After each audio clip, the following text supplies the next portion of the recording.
Welcome to the deep dive. Today we're looking at a figure, whose name brings up so much real estate, reality TV, the presidency, Donald Trump. Quite a trajectory from building skyscrapers to occupying the Oval Office. It's definitely a unique path. Exactly. We've got this great source material, a really detailed chronicle tracing his life from, his early days right through to post-presidency. Right. And our plan really is to pull out those key moments, the turning points. Yeah, the moments of rise, the challenges, the reinventions. Yeah. We want to understand what really shaped his journey. It's quite something when you look at the sheer range of things he's been involved in, isn't it? Not just involved, but wanting to be at the very top. Absolutely. A case study in ambition, maybe? An adaptation, definitely. Okay, so where do we start? The beginning. Let's do it. Donald John Trump, born June 14th, 1946. Queens, New York City. He was the fourth of five kids. And his father, Fred Trump, was already a pretty big deal in real estate, right? But focused more on middle-class housing. Yeah, Queens and Brooklyn mostly. Not quite the Manhattan skyline yet.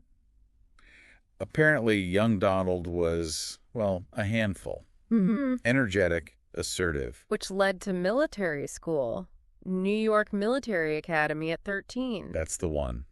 And the sources suggest that wasn't just about discipline. He actually seemed to thrive there, learned about rules, leadership, hard work. Did well academically and in sports, too, apparently. Makes you wonder, doesn't it? How much did that structured, competitive place shape his later style?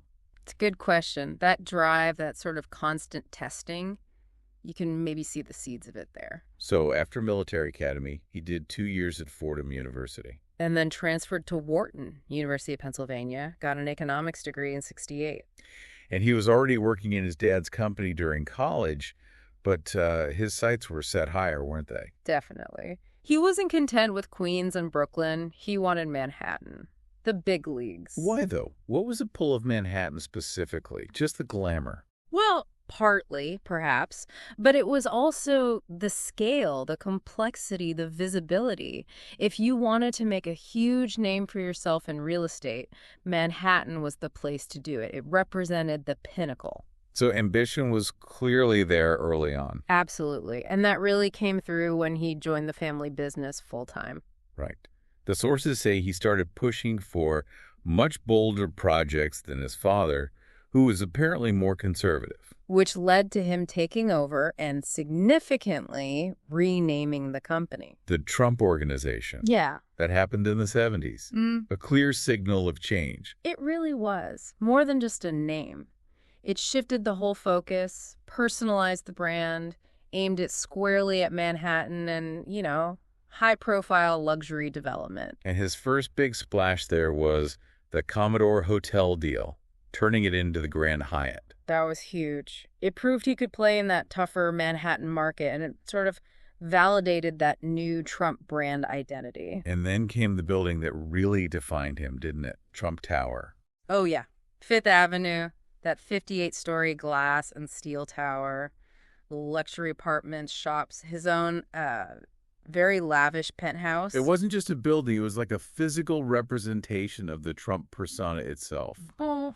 Bold, maybe a bit flashy. Impossible to ignore. And it cemented his image. Then came the 80s, and he really became more than just a developer. He became a celebrity. The Art of the Deal. Yeah. That book was massive. What made it connect with so many people? Well, it sort of promised this inside look at how deals get done at the highest level. It laid out this aggressive, almost combative philosophy. Like, here are the secrets to winning. Pretty much. Leverage, knowing the market, pushing hard, seemed to reveal how he became successful, and people ate it up. It really boosted his image as this master deal maker. But business isn't always smooth sailing, is it? The late 80s saw a massive expansion. Oh, yeah. Beyond New York, hotels, those Atlantic City casinos, Trump Plaza, Trump's Castle, the Taj Mahal. He called the Taj Mahal the eighth wonder of the world, didn't he? He did. And an airline, too. The ambition was just enormous. But there was a catch. Debt. Lots of it. The sources mention being heavily leveraged. What does that mean in practical terms? It just means he borrowed a lot of money to fund all this expansion. It lets you grow fast, sure, but it's risky if things go south. Which they did. Early 90s, economic slowdown, real estate market crashed. And suddenly that debt became a massive problem. Billions of dollars, apparently. He was facing, well, near bankruptcy. Wow. So how did he get out of that? He had to sell things off, right? He did. His yacht, the airline went, had to negotiate hard with the banks. Some properties, like the Taj Mahal, actually went into bankruptcy protection. His image took a real hit. People thought he was finished. But he wasn't? How did he turn it around? Determination, it seems. He restructured debt, renegotiated terms, but crucially, he started focusing more on the brand. The Trump name itself is an asset. Exactly. Licensing deals, putting his name on hotels, golf courses, towers all over the world, even if he didn't fully own them, that brand recognition became incredibly valuable. A pretty smart pivot, actually, using the fame. It was. And it worked. By the mid to late 90s, he was climbing back. And then came another, maybe even bigger, reinvention. Television. The Apprentice in 2004. That show was everywhere. It was a phenomenon. The whole format, business challenges, the boardroom drama, the prize of a job. And him in the center of it all, you're fired. That catchphrase, it just cemented this image of him as the ultimate boss, decisive, tough, in charge. It reached a massive audience way beyond business circles. And he used that platform brilliantly, didn't he? Promoting the brand, selling products. Absolutely. It wasn't just a TV show. It was a massive marketing engine. So by the late 2000s, he's made this huge business comeback. He's a global celebrity. And maybe thinking about something even bigger. The sources suggest the seeds of political ambition were there, or at least growing. He'd commented on politics before, right? On the economy, trade, that kind of thing. Yeah, he wasn't totally silent on those issues.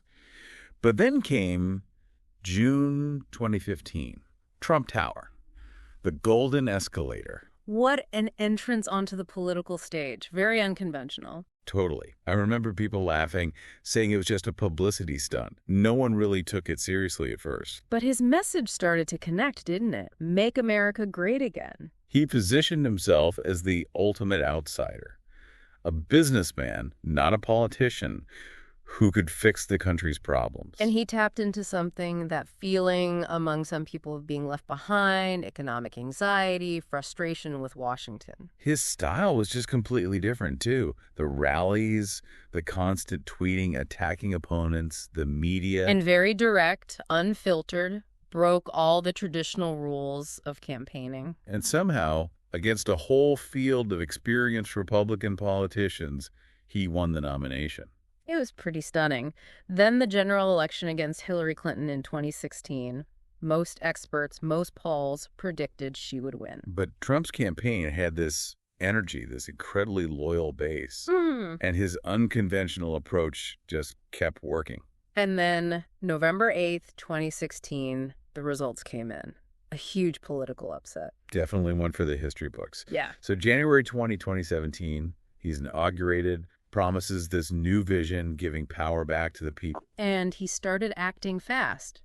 Executive orders pretty much straight away. Right. On immigration, the border wall push, the travel ban affecting several Muslim-majority countries, very controversial from day one. The stated goal was national security, border control. But yeah, huge protests, legal challenges immediately. Then there was the big economic policy, the Tax Cuts and Jobs Act. Another signature piece of legislation. The idea was to boost the economy, create jobs by cutting taxes, especially for corporations. But the impact is still debated, right? Yeah. Critics said it mainly benefited the wealthy and added to the national debt. Exactly. Different views on whether it achieved its aims or just exacerbated inequality. Very polarizing. And his communication style. The presidency didn't change the tweeting. If anything, it ramped up. No, he used Twitter constantly. To bypass the media, attack opponents' fake news, the nicknames talked directly to his base.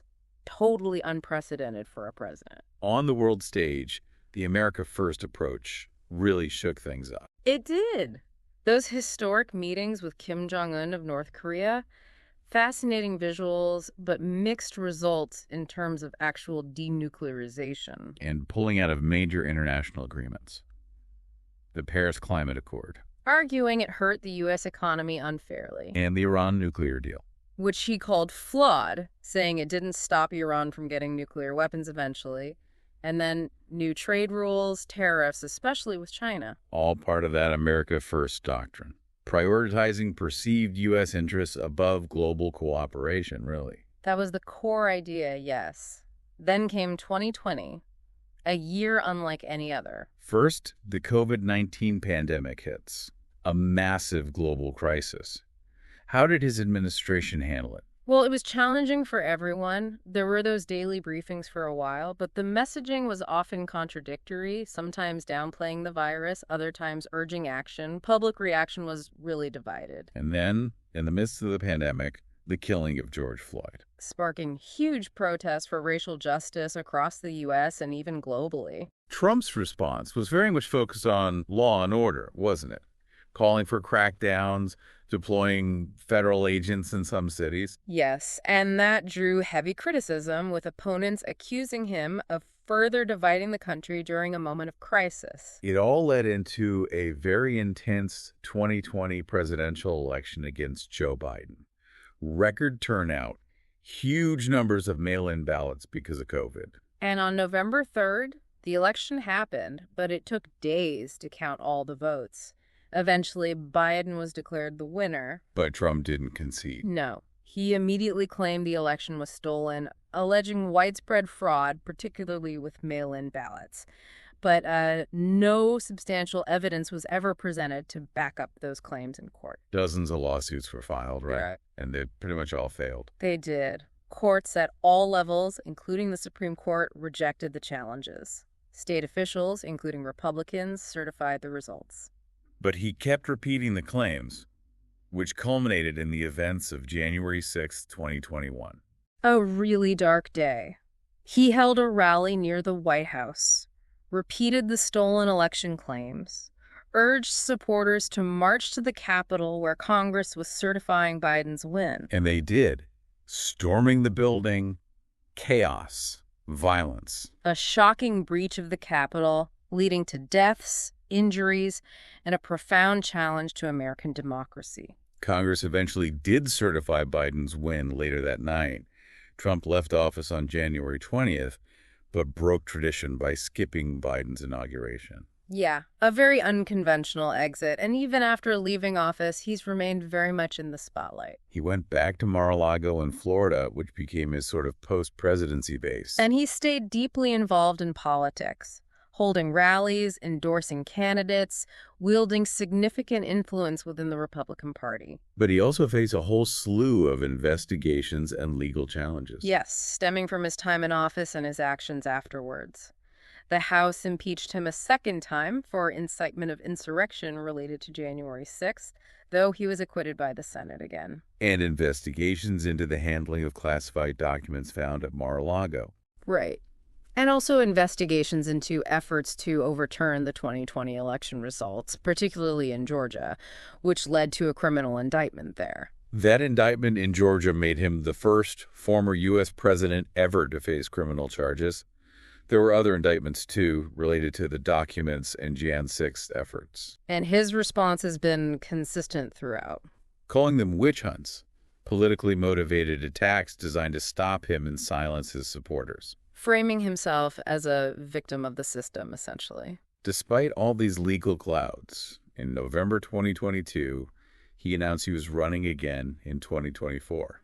America's comeback begins now, was the slogan, I think. And he immediately became, the dominant front-runner for the Republican nomination. He also launched his own social media platform, Truth Social, after being kicked off Twitter and Facebook following Jan 6th. Giving him his own direct channel again. So we see him in early 2024, juggling court appearances with campaign rallies. A pretty unprecedented situation. Absolutely. And he's laid out his goals for a potential second term. Mm. Stopping illegal immigration, bringing back jobs, fighting what he calls the deep state. The sources really paint him as this incredibly polarizing figure, a symbol of change, disruption, even anger for some, but also hope for others.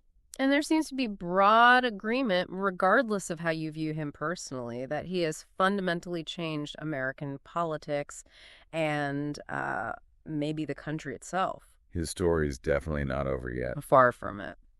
So, looking back at everything we've covered, this deep dive shows a life marked by these dramatic shifts, huge ambition, incredible resilience through crises, and just an undeniable impact business, media, politics. It really is remarkable. And the way he continues to command attention and loyalty despite everything is quite something. Which leads us to that final question for you, the listener. Thinking about this whole journey, from Queens to the White House and beyond, what single event or maybe what characteristic of his do you think was the most decisive, the most pivotal in shaping this unprecedented path? And what does his continued influence, his potential return, signify for the future? There's a lot to unpack there based on everything we've discussed. Definitely food for thought. Mm, His legacy is still being written, debated, and reinterpreted. for sure. Well, thank you for joining us on this deep dive into the life and career of Donald Trump. We hope you found it insightful. Until next time.